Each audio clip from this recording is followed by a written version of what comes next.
अच्छा बच्चों, अब आज का अगला टॉपिक है कैपेसिटेंस या कैपेसिटर्स। ठीक है। कैपेसिटर एक डिवाइस है जो सर्किट में लगता है और उसकी जो क्वालिटी है वो होती है कैपेसिटेंस। ठीक है। अब कैपेसिटर सबसे बड़ी बात, one of the most important devices. आपको इसलिए कह रही हूँ कि आप बहुत ही छोटा सा सर्किट अगर लेते हो, जैसे आपके टीवी का, घर के टीवी का रिमोट कंट्रोल या आपके मोबाइल का चार्जर, तो इस छोटे से सर्किट में भी आपको कैपेसिटर मिलेगा। और बड़े बड़े सर्किट्स जैसे लैपटॉप का जो सर्किट है या जो आपका टीवी का सर्किट है, कंप्यूटर्स के जो सर्किट है, उसमें भी आपको कैपेसिटर्स मिलेंगे।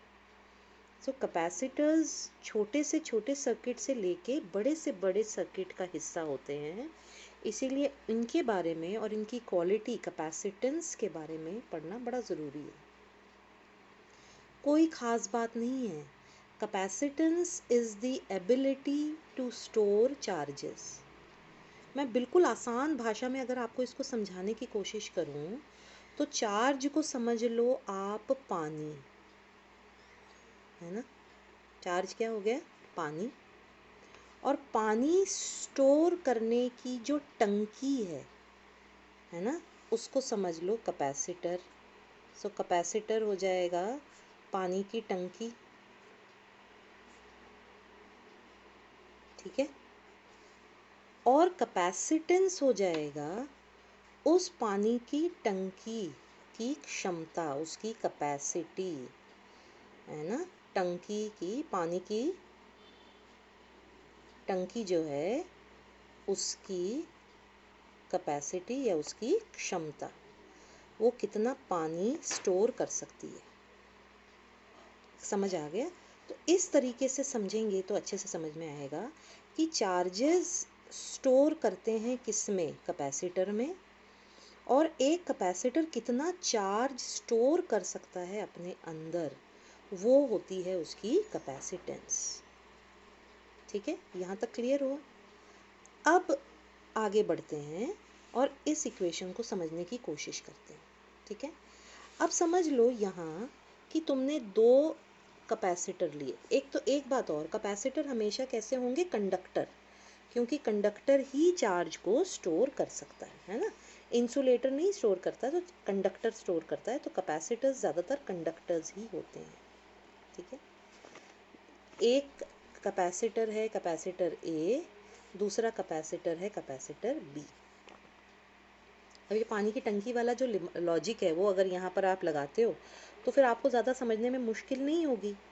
किसकी स्टोर करने की कैपेसिटी ज़्यादा है ना। इसकी स्टोर करने की कैपेसिटी ज़्यादा है, मोर स्टोर करेगा ये, है ना।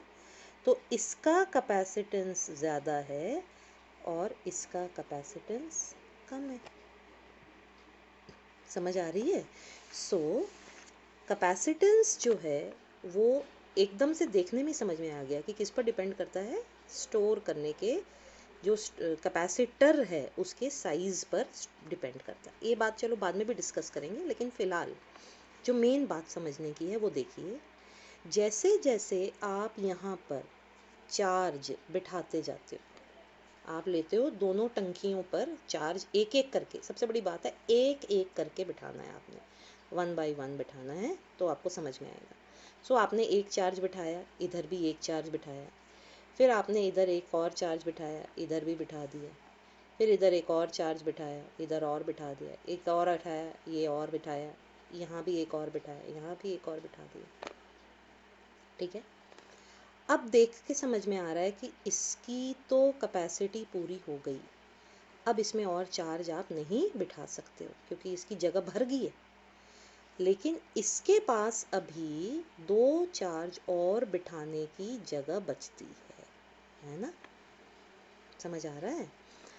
अब समझो एक बहुत इम्पोर्टेंट बात, जब आप एक एक करके चार्ज बिठाते हो, ठीक है, जब आप कैपेसिटर के ऊपर एक एक करके चार्ज बिठाते हो तो वो चार्ज धीरे धीरे उस कैपेसिटर के पोटेंशियल को बढ़ाता है।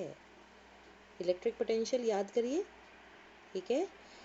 जैसे जैसे चार्ज बढ़ता जाता है वैसे वैसे उस कैपेसिटर का इलेक्ट्रिक पोटेंशियल भी बढ़ता जाता है, ठीक है। अगर आपको याद नहीं है तो आप याद करो, हमने पढ़ा था electric potential is equal to charge divided by 4πε0 R. ये वाला फॉर्मूला याद आ रहा है? सो ये दिखते ही समझ में आ रहा है कि जैसे जैसे चार्ज बढ़ेगा वैसे वैसे इलेक्ट्रिक पोटेंशियल भी बढ़ता जाएगा, यानी दोनों के बीच डायरेक्ट प्रोपोर्शनैलिटी होगी, ठीक है।